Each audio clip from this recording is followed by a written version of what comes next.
Qual foi o pecado que Eva realmente cometeu no Éden?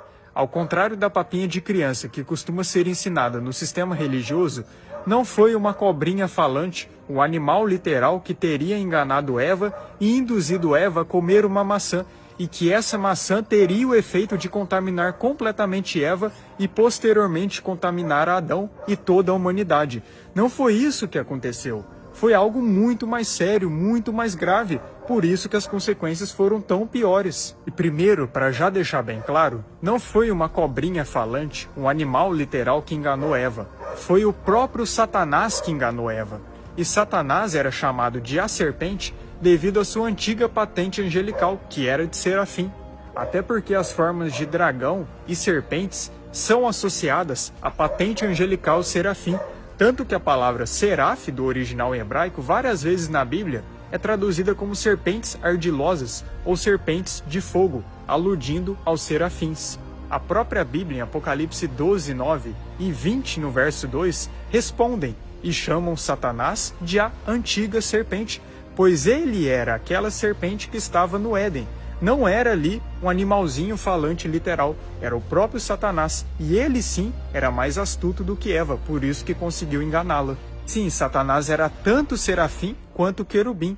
Alguns anjos que possuíam um nível de alta confiança do Criador e uma alta capacidade possuíam mais de uma hierarquia, como era o caso de Satanás. Dito isso, então vamos à transgressão que Eva realmente cometeu.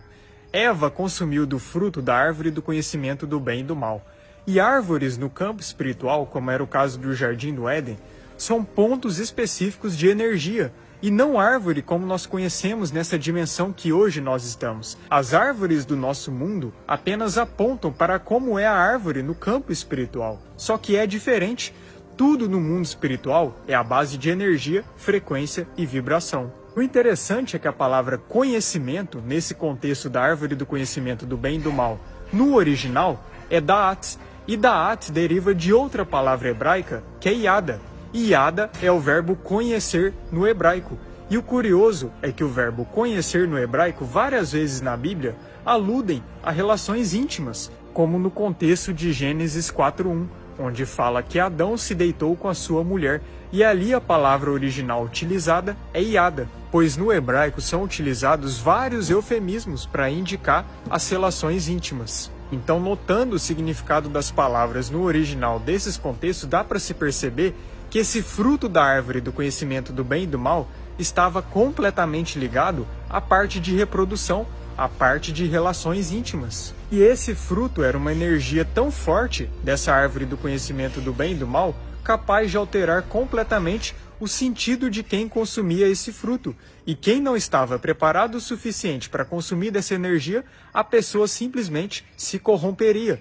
Era necessário um certo amadurecimento para consumir desse fruto, o que não era o caso de Adão e Eva. Por isso que o Criador proibiu que eles consumissem desse fruto. Então Eva consumiu desse fruto e seus sentidos das partes de relações foram abertas. E ela ali, depois de ter aberto o seu sentido de relações, teve uma relação com o próprio Satanás. E depois ela, já contaminada, após ter relações com Satanás, ela também teve relações com Adão. E ali também contaminou seu marido.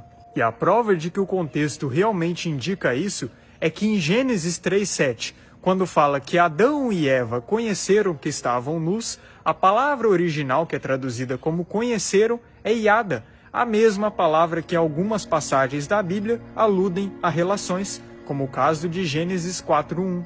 É por isso que após o pecado, Adão e Eva ficaram com vergonha e cobriram suas partes íntimas. Antes eles não tinham vergonha, mas após o pecado eles cobriram suas partes íntimas. Se o pecado não teve nada a ver com essa área, como é pregado no sistema religioso, então por que eles cobririam logo as partes íntimas? Se em tese não tem nada a ver, por que as punições de Eva foram exatamente direcionadas a essa área? Eva foi punida a sofrer dores de parto.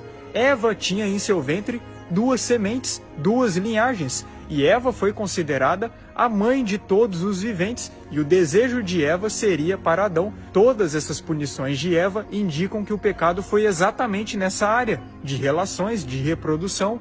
Se o pecado foi só a desobediência, como é pregado no sistema religioso, então isso seria dizer que essas sentenças que o Criador deu para Eva e também para Adão são aleatórias e não possuem sentido nenhum, e que todos os elementos citados nesse contexto de Gênesis 3 são apenas abstratos, aleatórios, e não possuem um significado literal, só que o Criador não trabalha dessa forma. E toda a punição que ele dá é de acordo com o erro que a pessoa comete. Isso é muito simples de entender. Então é esse que foi o pecado de Eva. Ela fornicou com Satanás e depois, já contaminada, teve relações com seu marido. Por isso que a humanidade é tão corrompida nessa área. Esse é que foi o pecado. Foi muito mais grave do que simplesmente só consumir de uma fruta, pois não tem nenhuma menção na Bíblia de que esse tal fruto era uma maçã. Isso foi uma invenção que foi acrescentada depois. Mas é isso, sempre busque pela verdade. E não se contente com esses fermentos que são ensinados no sistema religioso, que são literalmente só para crianças, para pessoas que não questionam e não vão mais além nas escrituras, pois a verdade está aqui. Basta a gente estudar sempre com auxílio e direcionamento do nosso Criador, pois aí sim nós encontramos a verdade.